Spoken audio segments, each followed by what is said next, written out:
পুজো সমস্ত করে নিয়েছি। আজকে তো অক্ষয় তৃতীয়া, সকলকে জানাই অক্ষয় তৃতীয়ার অনেক অনেক শুভেচ্ছা। পুজো টুজো হয়ে গেছে আর এখন টিফিনে বানালাম একটু উপমা। মিষ্টির বাবা আর মিষ্টি বাজারে গেছে, এখনো আসেনি।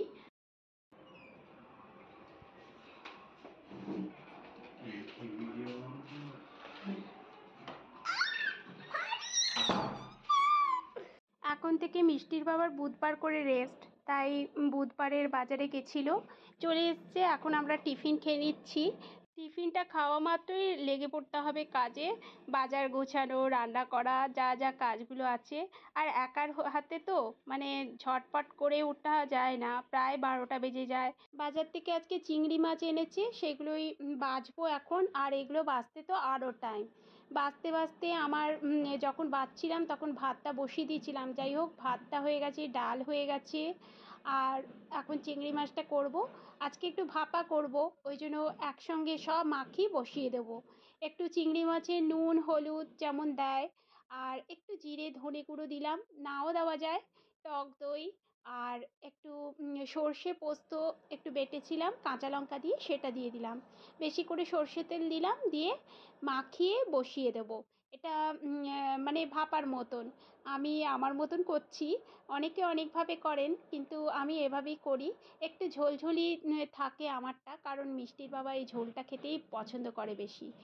রান্নাবান্না কমপ্লিট, চলো দেখিয়ে দিই কী কী বানালাম।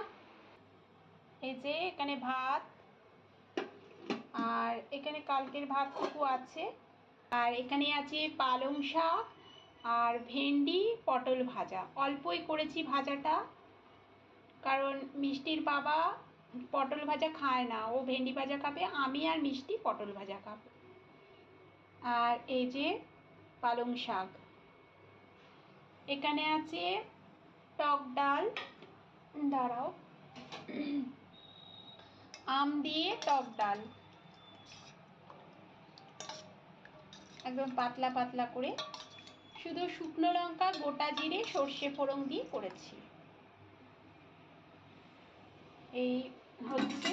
আর এখানে যেটা বানালাম দেখো, দারুণ একটা স্মেল বেরোচ্ছে, জানো, এত সুন্দর একটা গন্ধ বেরোচ্ছে। একটু ঝোল ঝোল রেখেছি যাতে মিষ্টির বাবা খেতে পারে। দেখো, যাই হোক, রান্না বান্না কমপ্লিট। আর এখন বাজে প্রায় 1:45। মিষ্টিকে খাইয়ে দেবো আগে, তারপর মিষ্টির বাবা আর আমরা বসবো। কারণ মিষ্টি আজকে সকাল থেকে সেরকম কিছু খায়নি, ওই জন্য ওকে খাওয়াবো। আজকের ভিডিওটা তাহলে এই পর্যন্তই। সবাই ভালো থেকো।